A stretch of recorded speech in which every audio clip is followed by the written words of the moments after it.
बेलपत्र का पौधा लगाने का ये संकल्प लिया है यहाँ के लोगों ने। मैं 1100 पौधा लगाऊंगा।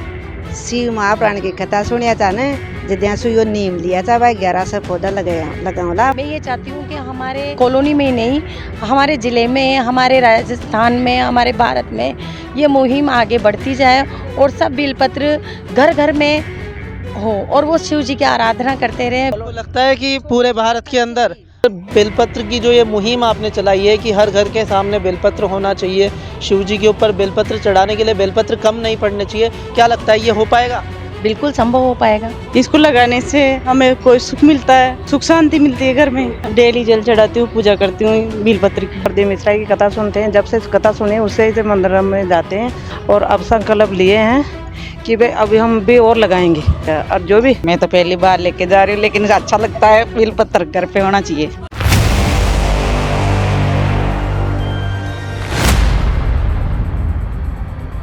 देखिए, द्वारका नगरी, बजाज नगर, आनंद विहार के लोगों ने शिव भक्ति की एक अलग ही मुहिम चला दी है। बेलपत्र को चढ़ाते हुए तो सुना होगा शिव जी के ऊपर, लेकिन शिव जी के नाम पर बेलपत्र के पौधे बांट रहे हैं, वृक्षारोपण अभियान में अपना हिस्सा ले रहे हैं और बेलपत्र का पौधा लगाने का ये संकल्प लिया है यहाँ के लोगों ने। 1100 पौधे, 1100 पौधे लगाने का ये संकल्प है। आइए बात करते हैं यहाँ पर जो महिलाएं हैं हमारे साथ में, क्या कहना चाहेंगे आप? मैं 1100 पौधा लगाऊंगा। शिव महाप्राण की कथा सुनिया था न, जिद्यांसु यो नीम लिया था भाई 1100 पौधा लगाऊंगा। मरता मरता ही जी गया भी तो। प्रदीप जी के द्वारा आप शिव महापुराण की कथा सुनते हैं, उसमें बेलपत्र का क्या महत्व बताते हैं? गणा मत में इन छड़ा बासू इन खा बासू मागे रीढ़ की हड्डियां चौकी होगी। तो क्या समस्या थी आपको? मारा रीढ़ की हड्डी में 4 चला डलिया जाने जी। ई बेलपत्र शंकर भगवान का सूट यार रोज खाओ चिंजू मार तो दुआएं भी छूट गई, रीढ़ की हड्डी सही होगी। उठू चूर बैठू चू। देखो, टूटी हुई हड्डी जुड़ गई और मतलब जो हालत, ऐसी हालत थी कि चल नहीं सकते थे, घूम नहीं सकते थे, आज वो यहाँ पर आपके सामने खड़े हुए हैं और बोल रहे हैं कि बेलपत्र के चढ़ाने मात्र से वो ठीक हो गए हैं। तो ये भगवान के प्रति उनका विश्वास है और वही चीज़ उन्होंने की है और उसी के मद्देनज़र इन्होंने ये बेलपत्र के पौधे लगाने का संकल्प लिया है। रीना जी, क्या कहना चाहेंगे आप? मेरा तो कहना यही है कि सभी को ये जो संकल्प लिया है, हमने लिया है, वैसे ही हर घर में से कोई ना कोई ये उठकर आए और ये संकल्प पूरा करें। मैं ये चाहती हूँ कि हमारे ज़िले में, मतलब कॉलोनी में ही नहीं, हमारे ज़िले में, हमारे राजस्थान में, हमारे भारत में ये मुहिम आगे बढ़ती जाए और सब बेलपत्र घर घर में हो और वो शिव जी की आराधना करते रहें, बेलपत्र चढ़ाते रहें और सुख संपन्न रहें। क्योंकि मैंने ये देखा है, जो ईश्वर को याद रखता है, ईश्वर उसे भी याद रखता है।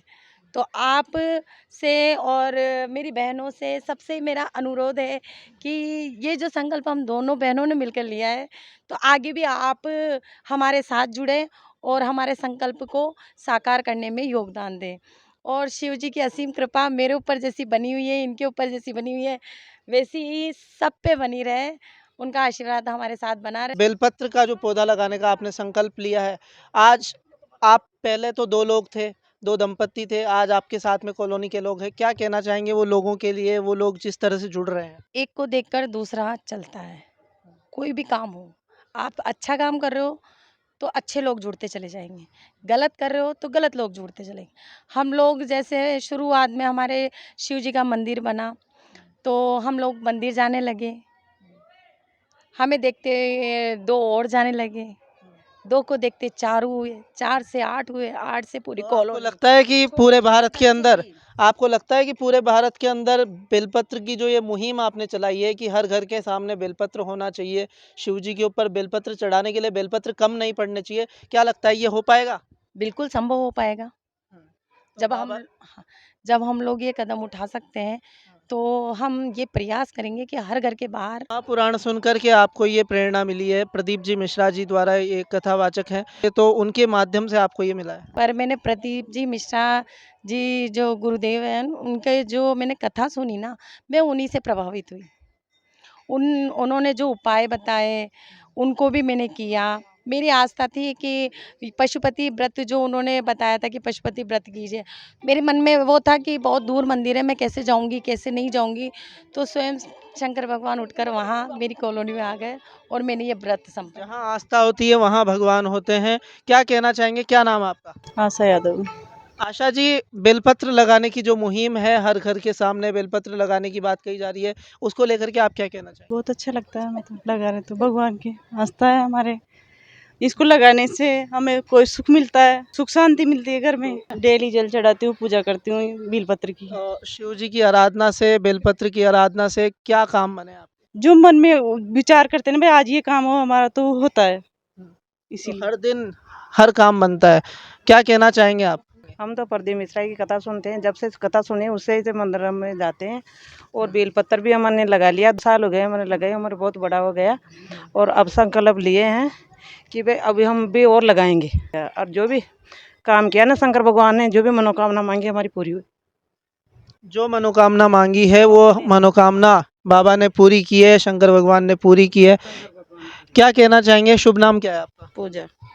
पूजा जी, क्या कहना चाहेंगे आप बेलपत्र की इस मुहिम को लेकर? मैं तो पहली बार लेके जा रही हूँ, लेकिन अच्छा लगता है। बेलपत्र घर पे होना चाहिए। पहले दिक्कत आती थी बेलपत्र ढूंढने में? मॉल लाते थे, मिलता कहा था। फिर बेलपत्र तो ये था ही नहीं कॉलोनी में। कॉलोनी में ही नहीं था, तो अब तो हर घर के सामने होगा, तो दिक्कत नहीं होगी। नहीं।